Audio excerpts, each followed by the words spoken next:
Bonjour tout le monde, bienvenue une fois de plus à Recette Fastoche. Aujourd'hui, nous allons faire des gaufres liégeoises. Sur la vidéo, j'ai doublé ma pâte, ce qui me fait environ 35 gaufres, mais si vous en voulez moins, vous divisez la pâte par 2.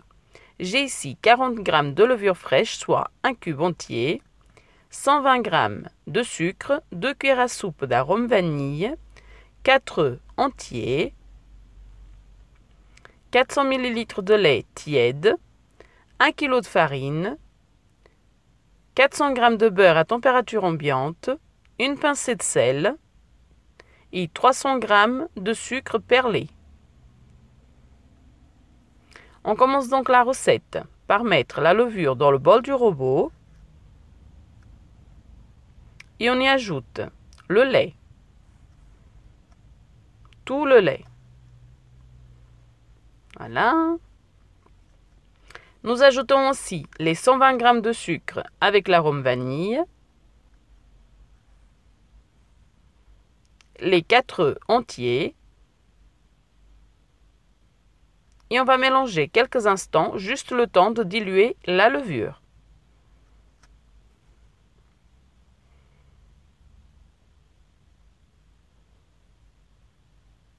La levure est diluée, donc je viens y ajouter le kilo de farine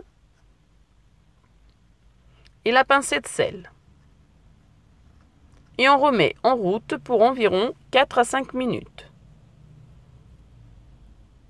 Après 5 minutes de pétrissage, on vient ajouter le beurre. Donc beurre à température ambiante pour qu'il s'incorpore plus facilement.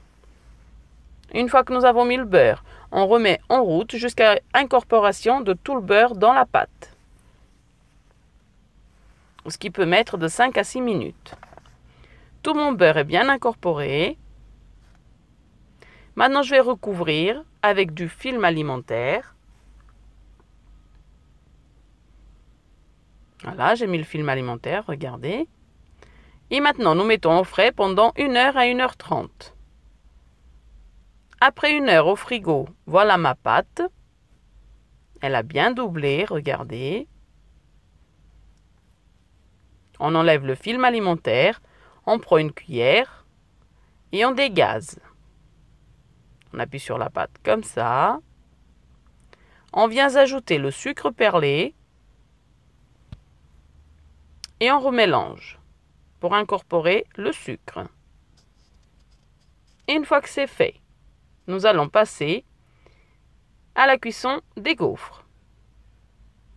Donc j'ai ici mon gaufrier, j'en ai déjà fait cuire 2, sans vous montrer, parce que mes filles étaient pressées. Donc ce que je fais, je prends 2 cuillères et je fais des tas comme ça. Je mets une grosse cuillerée à soupe dans chaque partie du gaufrier. Je ferme et je laisse cuire environ 3 minutes.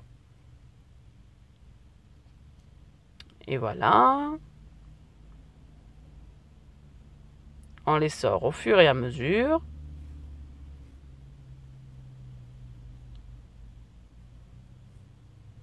Et on continue comme ça jusqu'à cuire la quantité de gaufres que nous avons besoin.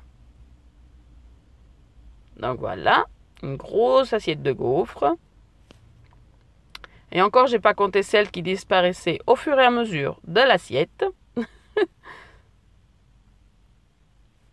Parce qu'il y a papa et les filles qui prenaient leur petit déjeuner. Ici, le reste de la pâte, j'ai recouvert d'un film alimentaire et on peut conserver cette pâte au frigo pendant 2 jours. Et avec cette quantité-là, comme je vous ai dit au début de la vidéo, on en a 35 environ.